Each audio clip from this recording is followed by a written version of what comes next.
Ya, bismillahirrahmanirrahim. Assalamualaikum warahmatullahi wabarakatuh. Ketemu lagi dengan saya, Medi Laksono. Saya dosen dari UPN Veteran Jakarta. Home base saya ada di Prodi Humas, di Fakultas Ilmu Sosial dan Ilmu Politik atau di FISIP. Lanjut lagi, saya akan coba lanjut membahas tentang manajemen jurnal berbasis OJS versi 2, kebetulan. Karena saya juga mengelola salah satu jurnal di UPN Veteran, yaitu Jurnal Paradigma, Jurnal Masalah Sosial, Politik, dan Kebijakan. Di video sebelumnya saya membahas tentang akun editor yang digunakan untuk proses bagaimana editor in chief menugaskan section editor atau editor untuk men-screening artikel yang masuk atau disubmit di jurnal Paradigma. Kemudian dari situ bagaimana prosesnya editor-editor itu menugaskan reviewer. Nah, video kali ini saya akan coba bahas dari sisi reviewer. Reviewer itu kemudian seperti apa ketika dapat tugas tadi. Nah, kita langsung saja. Yang pertama saya akan coba buka email, karena di video editor itu ada pengiriman email ke reviewer. Dan yang kedua saya akan login di akun OJS-nya. Baik, ya, tampilan jurnal yang saya kelola, jurnal Paradigma ini URL-nya jurnal.upnik.ac.id, jurnal Paradigma. Saya kebetulan menjadi pengelola jurnal ini juga bersama dengan tim dari FISIP yang lain. Nah, ketika tadi ada penugasan reviewer yang ada request, ada klik request, di bawahnya ada ikon kecil email, kemudian kita kirim email dari akun editor, ternyata reviewer itu juga mendapatkan email. Nah, email yang dikirim isinya seperti ini.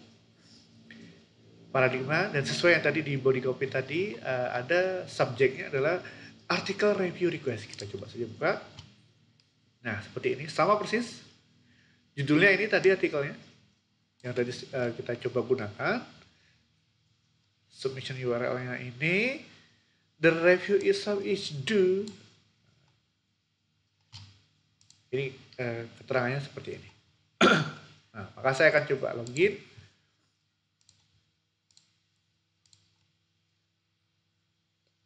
Nah, ketika muncul seperti ini tidak perlu bingung kok tampilannya beda, karena memang akun saya itu memiliki peran lebih dari satu. Nah, saya login menggunakan akun reviewer seperti ini.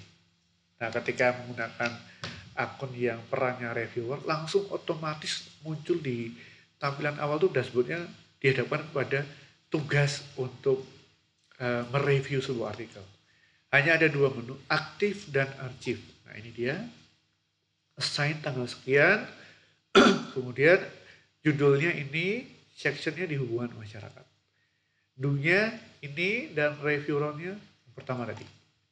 Nah, untuk notifikasi email ini, jika memang email ini juga dilinkkan atau tertaut dengan handphone Bapak Ibu atau tablet Bapak Ibu yang memang sehari-hari itu dibawa, saya kira tidak ada alasan lagi untuk saya belum dapat notifikasinya, saya belum dapat pemberitahuannya, karena memang sudah direct ke email Bapak Ibu yang digunakan untuk register akun ini, akun di Paradigma ini.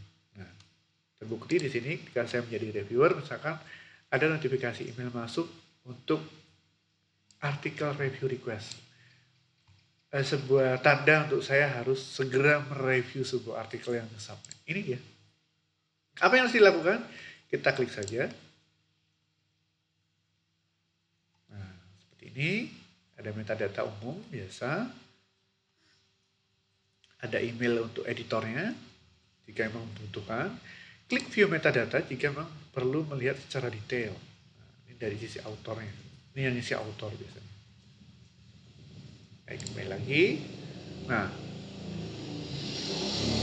ya, ini artikelnya. Ketika saya misalkan, saya mau review artikelnya mana? Bisa diklik. Ini bisa dikosongkan dulu, langsung ke review form. Saya tap saja. Yang ini tadi sudah dilihat, ini saya close saja. Nah, setelah saya mendownload file ini tadi, saya buka. seperti ini misalnya, biar lebih memudahkan.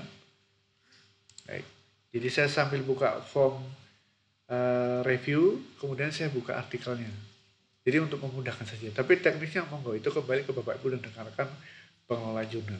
Nah ini karena di jurnal paradigma review formnya berbasis short sentence seperti ini, isi yang ringkas, jadi tinggal diisi saja. Misalkan di sini, oh judulnya ini tidak sesuai. Saya di sini sedang menggunakan akun reviewer, tidak sesuai focus and scope. Misalkan abstraknya melantur kemana-mana misalnya, pendahuluannya tidak ada data misalnya begitu, dan lain sebagainya sampai selesai. Kemudian di bagian akhir rekomendasi atas artikel ini, nah, kemudian saya pilih yang kedua misalkan, klik save. Oh ternyata semuanya harus diisi karena ada tanda bintang, jadi diisikan saja. Tambahkan literatur terkini misalnya, metodenya belum jelas, masih tercampur antara kuanti dan kuali. Ini contoh saja. Belum muncul aspek temuan pada artikel ini.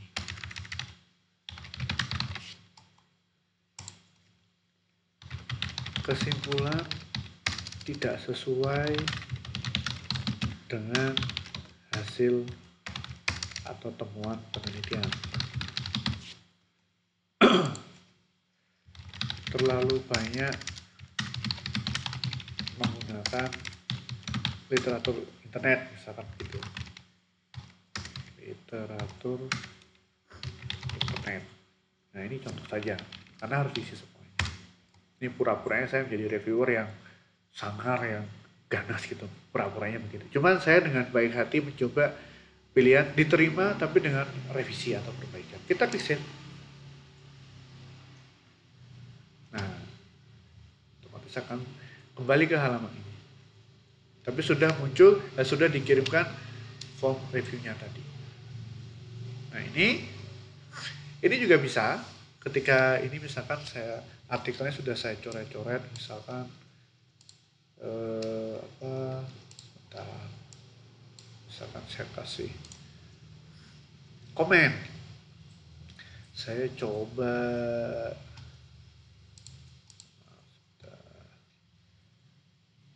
ini saja.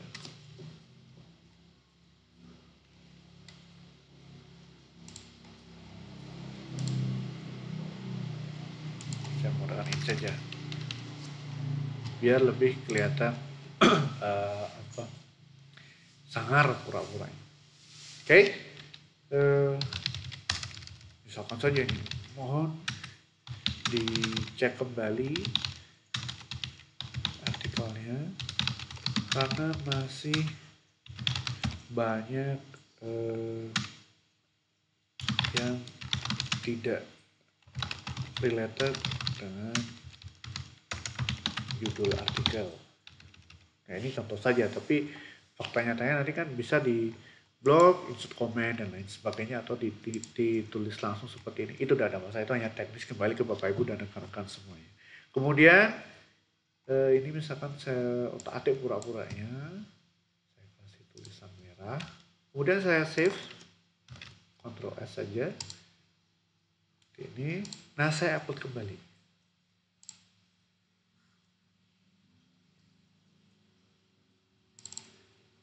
Oke, upload.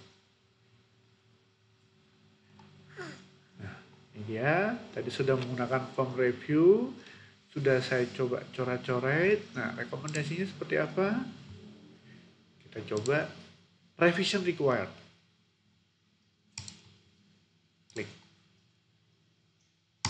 Ya. Nah. Ini mengirim notifikasi ke editor yang menugaskan saya sebagai reviewer tadi bahwa artikel tersebut, nah ini klik lagi untuk memastikan, upload lagi, upload.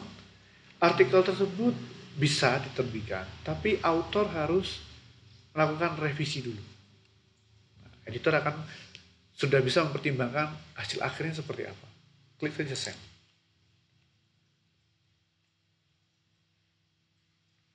Ya, seperti ini.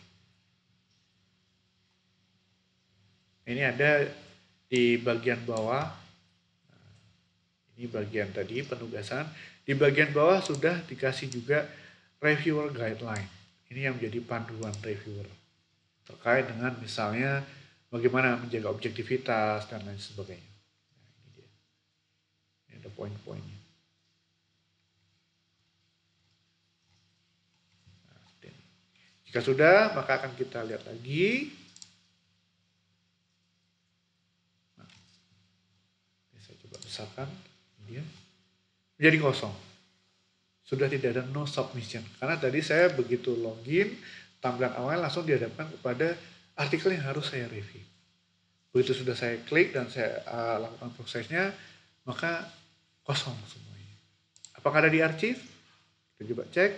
Nah, pindah di arsip seperti ini. Statusnya adalah revision required. Ya, ini dia.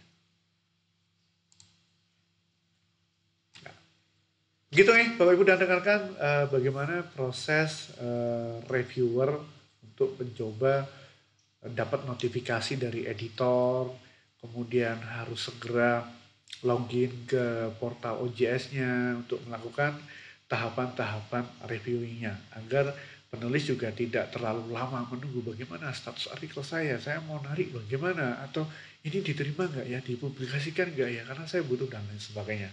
Kira-kira begitu Bapak Ibu, terima kasih sudah melihat video saya.